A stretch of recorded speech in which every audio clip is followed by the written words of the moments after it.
네, 여러분 안녕하세요. 이한입니다. 오늘은 이한의 행복한 아침 편지. 오늘은 러시아의 전설적인 베이스 샬리아핀의 일화에 관련된 이야기를 여러분께 전해드리려고 합니다. 이 아침에 여러분들이 좋은 음악 들으시면서 또 좋은 음악가의 이야기를 들으시면 또 하루가 훨씬 더 보람차고 힘차게 또 나가실 수 있지 않을까 생각합니다. 오늘부터 녹화 방송이 시작되는데 여러분 생방송과 녹화 방송의 차이를 느껴보시기 바랍니다. 그럼 시작하겠습니다. 피오도르 샬리아핀 1873년 2월생입니다. 그리고 1938년 4월에 사망했습니다. 제가 1996년 러시아 모스크바에서 학교 주최로 독창회를 했던 장소가 바로 이 샬리아핀의 생가이자 박물관이었던 바로 그 장소였습니다.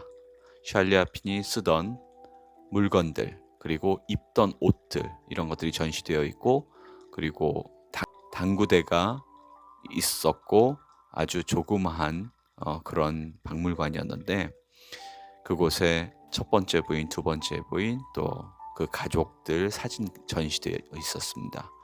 그래서 샬리아핀의 어떤 그 키를 받아서 제가 노래를 열심히 했던 그런 기억이 있네요. 오늘 그 샬리아핀에 대해서 이야기를 하겠습니다. 러시아의 베이스 가수 피오도르 샬리아핀은 러시아의 전설, 20세기 최고의 베이스, 러시아 민요와 가곡의 예술의 숨결을 불어넣은 대표적인 인물로 평가받는 베이스 가수입니다. 볼가강에서 배를 끌던 노동자로부터 출발해서 광대한 러시아 대륙을 닮은 성량을 뿜어내며 세계를 호령했던 사람이었으며 차마 베이스라든가 오페라 가수, 성악가라고만 칭하기에는 어려운 예술가였습니다. 음악 역사상 가장 묵직한 저음을 구사한 베이스로 평가받았으며 합창 음악에서 강하고 낮게 깔리는 러시아 베이스 전통의 화신이 바로 샬리아핀이었습니다. 자신만의 독특한 영역을 가졌던 그는 벨칸토와는 근본적으로 다른 발성을 가지고 있었고 이러한 점이 그의 저음을 더욱 강화시켰다고 할 수 있겠습니다. 그와 동년배이며 마찬가지로 이태리의 전설로 불리우는 카루소는 존재감만으로도 청중을 압도하는 카리스마의 측면에서 이 샬리아핀을 결코 따라가지 못했다고 합니다. 자신의 직접 체험으로 부른 볼가강의 뱃노래는 절망과 탄식이 섞인 노동가였지만 오늘날에 와서는 당당한 성악곡으로 무수한 가수들에 의해서 끊임없이 불리고 있습니다. 대체 볼가강에서 배를 끌던 인부 샬리아핀은 어떻게 해서 성악의 전설이 될 수 있었을까요? 이야기에 들어가기 전에 샬리아핀과 막심 고리끼에 얽힌 재미난 에피소드를 먼저 읽어드리겠습니다. 제정 러시아 말기에 시골의 한 극장에서 합창 단원을 모집했습니다. 여기에 두 젊은이가 오디션에 응모를 했죠. 바로 막심 고리끼와 피오도르 샬리아핀이 그들입니다. 아시다시피 막심 고리끼 역시 볼가 강변의 밑바닥을 딛고 세계적인 대문호가 된 사람입니다. 노래를 꽤 잘했던지 혹은 심사위원의 마음에 들었던지 여하튼 그는 오디션을 가뿐하게 통과하는 기쁨을 누립니다. 그런데 샬리아핀 이전에 샬리아핀 없었고 샬리아핀 이후에 샬리아핀 없다라고까지 인구에 회자된 피오도르 샬리아핀이 그 합창단 오디션에 낙방을 합니다. 이유는 단 한 가지, 노래를 너무 못해서였다고 합니다.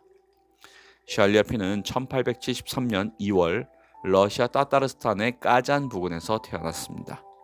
위대한 성악가 중에 어린 시절 고생한 사람도 많지만 샬리아핀만큼 심한 경우는 드물 것입니다. 그의 부친은 그를 깨쳐 지방 관청에서 일했지만 농노 출신으로 매우 가난했다고 하네요.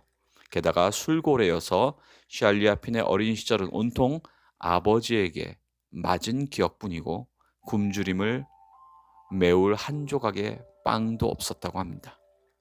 어찌나 배가 고팠던지 강도떼 앞에서 노래한 대가로 푼돈을 얻기도 하고 목숨을 걸고 콜레라 사망자의 시체를 뒤져서 동전을 챙겼던 기억까지 있었습니다. 밑바닥 인생을 훑던 샬리아피는 17세 때 까잔을 방문한 순회 가극장을 따라서 여러 지역을 누비다가 티플리스, 지금의 트빌리시라는 곳에 철도 여관이 되었다고 합니다. 이때 기적 같은 일이 일어났습니다.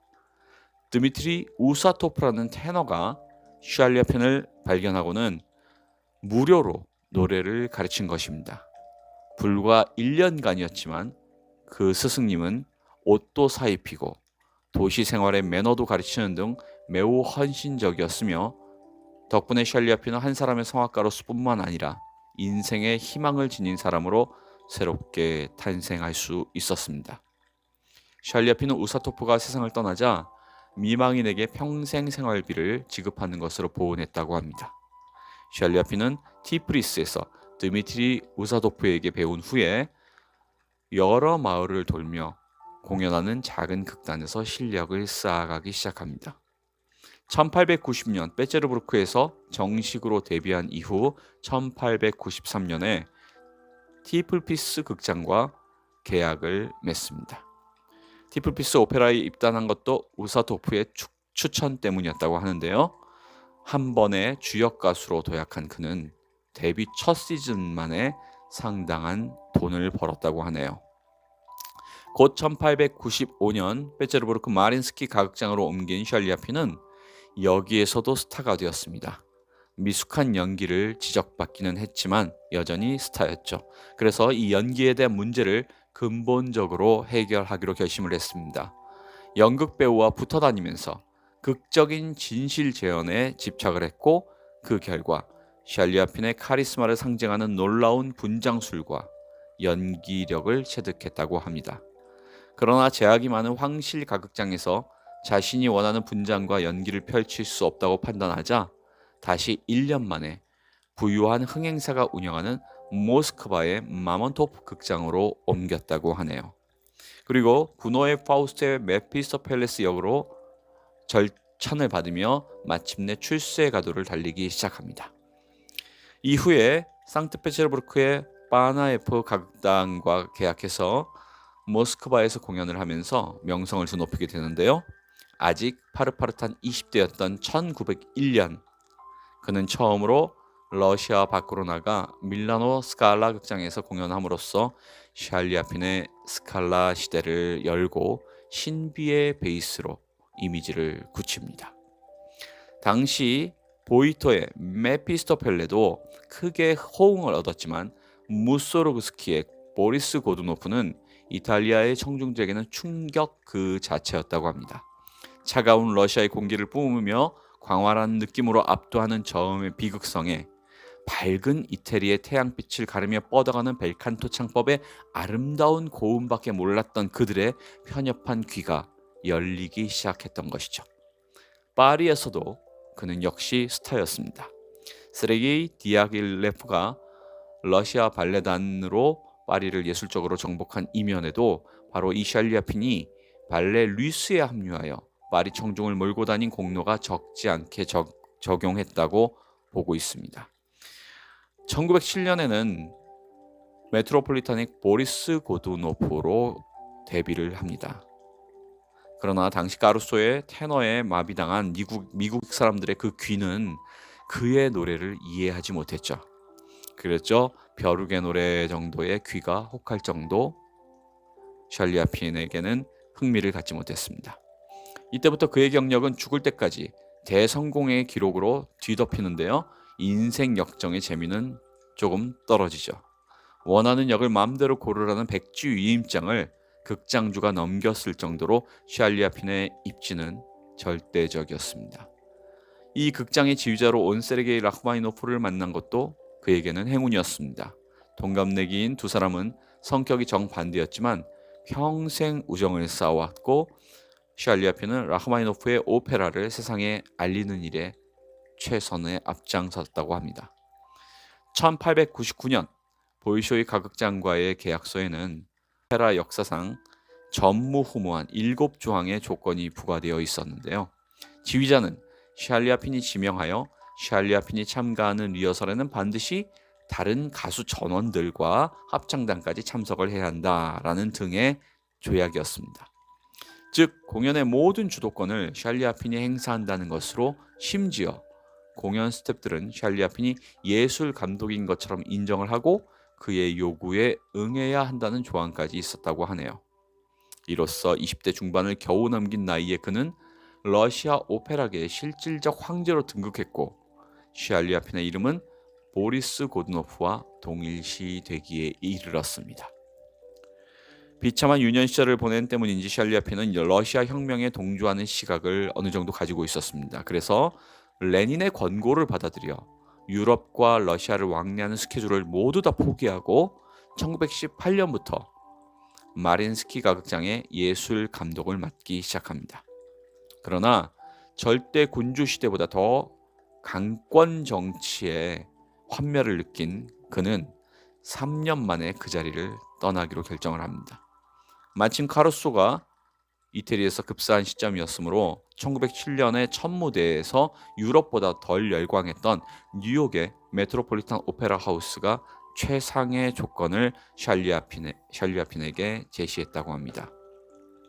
당시에 샬리아핀이 보리스 고드노프 1회 공연당 받은 출연료는 미화 3,000불이었었는데 80년 전 이야기입니다. 현재로 환산하면 상상할 수 없는 금액이라고 할 수 있겠죠. 그는 1922년부터 파리에 정착했고 1934년까지는 활발한 연주와 레코딩을 계속했습니다. 특히 1933년에는 돈키호테라는 음악 영화에 출연한 덕분에 귀한 동영상 자료가 아직도 남아 있습니다. 마지막 공연은 1937년 몬테카를로 가극장의 보리스 고드노프였고 이듬해 파리에서 65세를 일기로 백혈병으로 세상을 떠났습니다. 거인은 떠났지만 그의 이름은 전설로 남았으며 그의 고향과 가까운 타타르스탄 공화국의 수도 까잔에서는 매년 2월 러시아 최고의 가수들을 초빙하는 샬리아핀 오페라 페스티벌이 열리고 있습니다. 샬리아핀은 레파토리의 폭이 넓은 가수는 아니었습니다. 최고의 오페라는 당연히 보리스 고드노프였고 이고르 공, 하반슈나 등을 비롯하여 러시아 색채가 아주 진한 자국의 오페라를 잘 불렀습니다. 서구 오페라에서는 캐릭터의 성격이 아주 뚜렷한 것만을 좋아했는데요. 대표적인 역이 바로 메피스토펠레와 돈키호테입니다. 따라서 구노의 파우스트의 보이토의 메피스토펠레, 마스네의 돈키호테가 장기였고 영화로 만든 돈키호테에서는 작 이베르가 작곡한 노래를 불렀다고 하네요.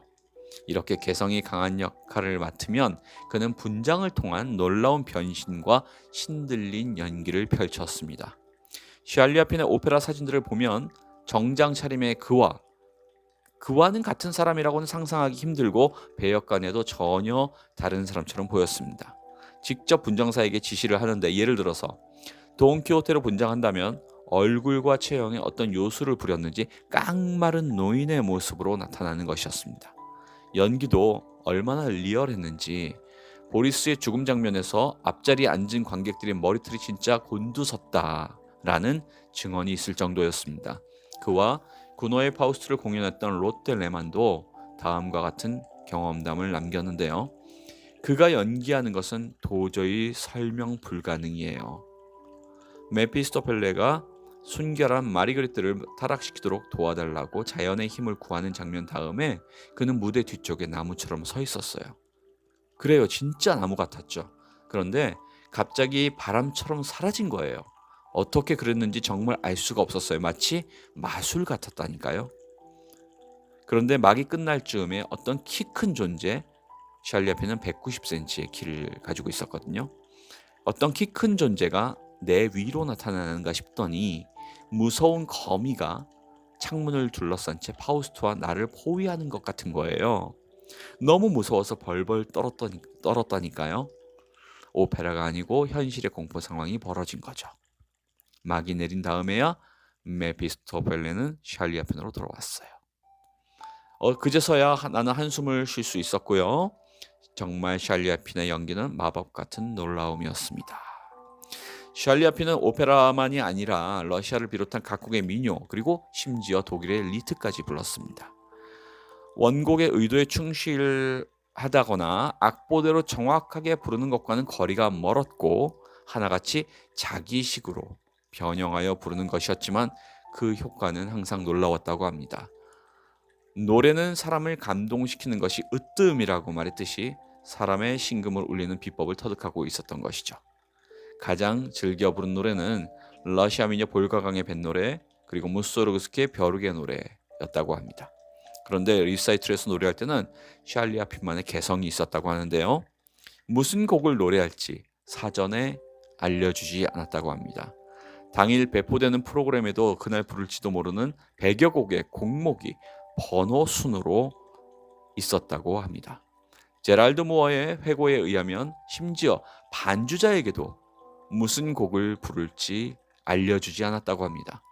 샬리 아핀이 그 무대 위에서 다음은 몇 번을 부르겠습니다 라고 말하면 관객은 프로그램에서 그 번호가 무슨 곡인지 확인을 하는 그런 사이에 반주자가 급히 악보를 찾아오는 그래서 노래가 시작되는 그런 콘서트였다고 합니다. 그런데 이런 행위조차도 관객의 불만보다는 샬리 아핀의 마력을 뿜어내는 도구로 적절히 이용되었고 초긴장 상태에 놓였을 반주자들도 나중에 생각하면 그 스릴이 너무 좋았다고 오히려 호평을 받았습니다. 샬리 아핀의 불같은 성격도 항상 화제거리로 따라다녔죠. 그는 리허설은 물론 오페라 공연 중에도 자신이 원하는 완벽성이 훼손당하면 화를 잘 내는 것으로 유명했는데요. 그가 화를 내면 상대방은 일방적으로 당해야만 했습니다. 그래도 프로기질은 철저해서 불같이 화가 나도 공연을 중단한 일은 단 한 번도 없다고 합니다.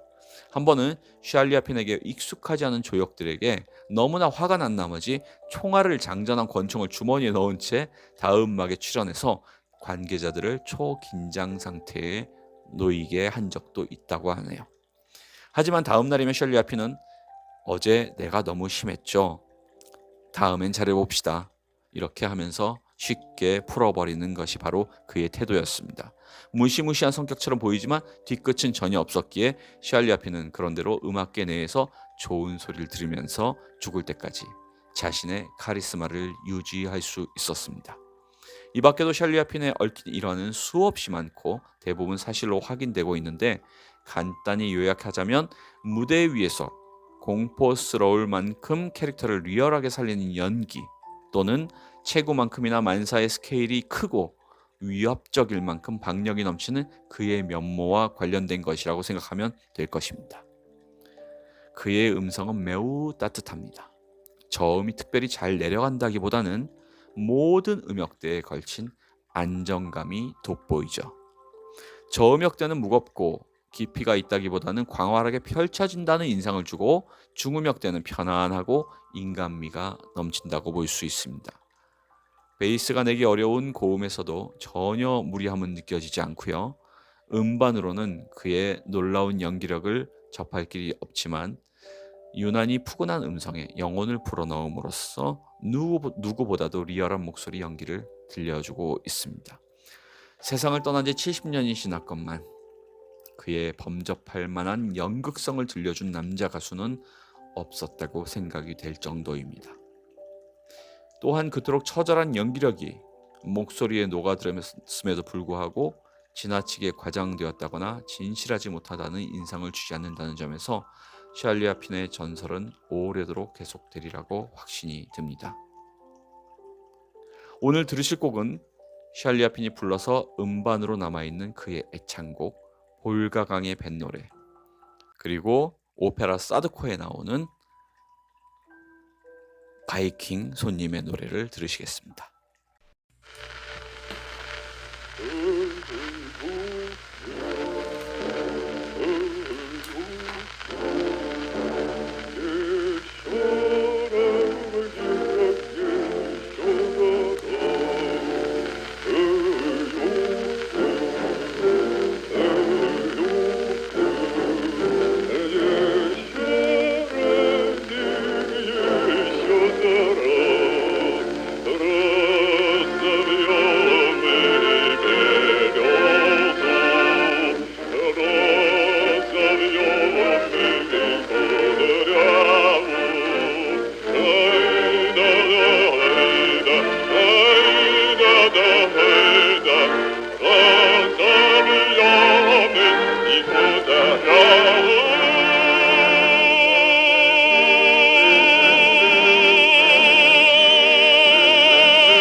여러분 정말 대단한 목소리죠.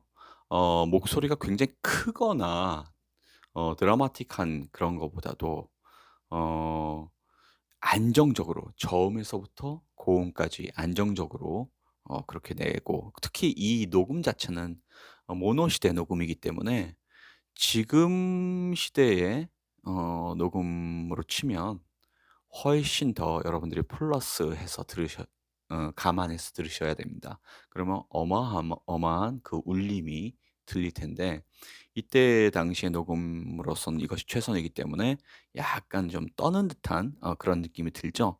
하지만 실제로 들었을 때는, 그 당시에 실제로 들었을 때는 어마어마했을 것이다 상상이 됩니다. 카루소의 음반도 들어보면은 굉장히 '저게 정말 잘하는 거야? 세계적인 대가가 맞아?' 그럴 목소리죠, 음반을 들었을 때는. 그런데 어 요즘으로 감안해서 들으면 루치아노 파바로티보다 훨씬 더 화려한, 예, 그런 음색을 가지고 있었던 게 바로 엔리코 까루소였습니다. 까루소와 당대에 같이 활동을 했던 퓨어도르 샬리아핀. 예. 어떻게 보면은 러시아의 베이스 가수로서, 또 민중들의 노래를 많이 불렀던, 예, 그런 가수로서 또 칭송을 받았던, 그리고 원 없이 어 돈은 돈대로 벌고 명성은 명성대로 얻었던, 그러면서 가장 밑바닥에서부터 성공한, 예, 그런 케이스여서 특히 많은 성악가들에게 귀감이 되는, 예, 그런 성악가였습니다. 오늘 여러분에게 샬리아핀에 관련된 일화를 나누면서 정말 러시아의 그 문화적인 그런 큰 배경, 그리고 우리가 본받아야 될 어떤 그런 것들을 또 깨달았고요. 또 오늘 이 아침에 또 여러분들이 좋은 음악으로 새롭게 하루를 시작하는 데 도움이 되셨으면 좋겠습니다. 예, 오늘 순서는 여기까지고요. 내일도 변함없이 더 좋은 내용으로 여러분 앞에 나타나겠습니다. 네, 지금까지 이안의 행복한 아침 편지 43번째 시간이었습니다. 감사합니다.